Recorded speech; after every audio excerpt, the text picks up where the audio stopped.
RTE act 2009 शिक्षा का अधिकार अधिनियम 2009 के अंतर्गत जो शिक्षकों का स्कूलों के दर्ज के हिसाब से क्या सेटअप होना चाहिए, विस्तार से इस पर बात करूंगा।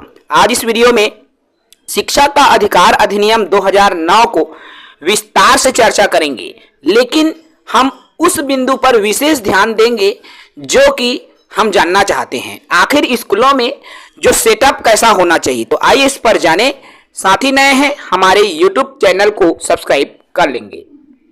आपको यहां स्क्रीन पर दिख रहा है शिक्षा का अधिकार अधिनियम 2009 आरटीई एक्ट 2009 जो वर्ष 2002 में संविधान में 86वां संशोधन द्वारा अनुच्छेद 21(1) के भाग 3 के माध्यम से 6 से 14 वर्ष के बच्चों को मुक्त एवं निःशुल्क एवं अनिवार्य शिक्षा का अधिकार सुनिश्चित करने के लिए शिक्षा का अधिकार अधिनियम 2009 लाया गया था।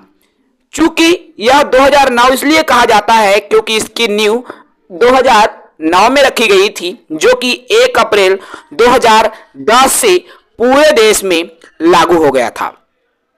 कक्ष की यहां पर बात करूं मैं तो निःशुल्क एवं अनिवार्य शिक्षा की बात करता है।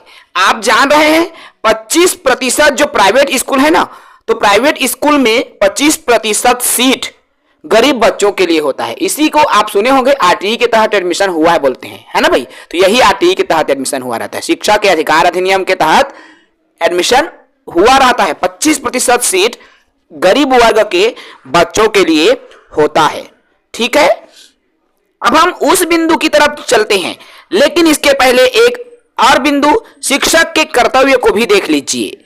जो शिक्षक की ड्यूटी है, जनगणना का कार्य में, चुनाव और आपदा प्रबंधन, इन तीनों के अलावा किसी और कार्य में ड्यूटी नहीं लगाया जा सकता।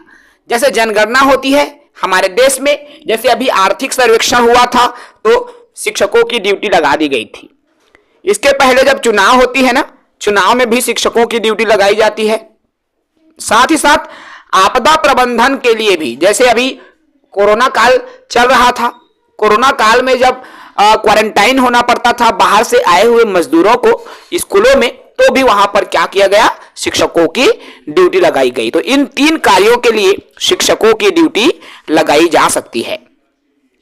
बात करें यहां पर सेटअप की, देख पा रहे होंगे आरटीई 2009 के अनुसार उच्च प्राथमिक पर और प्राथमिक पर दोनों में छात्र शिक्षक के अनुपात है।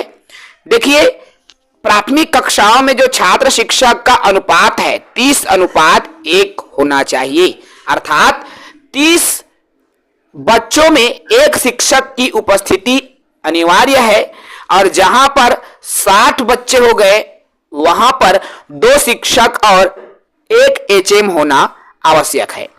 अगर बात करूं ये मैं उच्च प्राथमिक कक्षा में, तो 35:1, 35 बच्चों में एक शिक्षक होना चाहिए।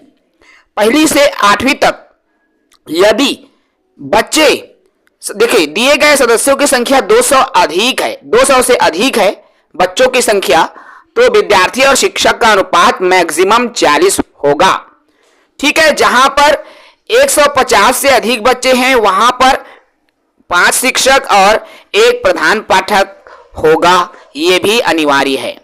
ठीक है, और सप्ताह में कितने घंटे कार्य होगा उसकी भी यहां पर जानकारी है। लेकिन आप यहां देख पा रहे हैं प्राइमरी कक्षा के लिए 30:1 और अपर प्राइमरी के लिए 35:1 के अनुपात में शिक्षक की उपस्थिति होना अनिवार्य है।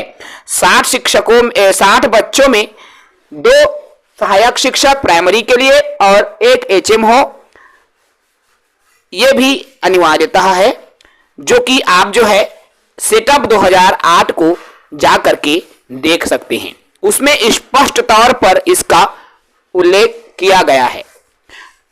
आई होप आपको शिक्षा के अधिकार अधिनियम 2009 समझ में आया होगा। हमारे साथ जुड़े रहेंगे, नए साथी चैनल को बिल्कुल सब्सक्राइब करके रखेंगे। जय हिंद।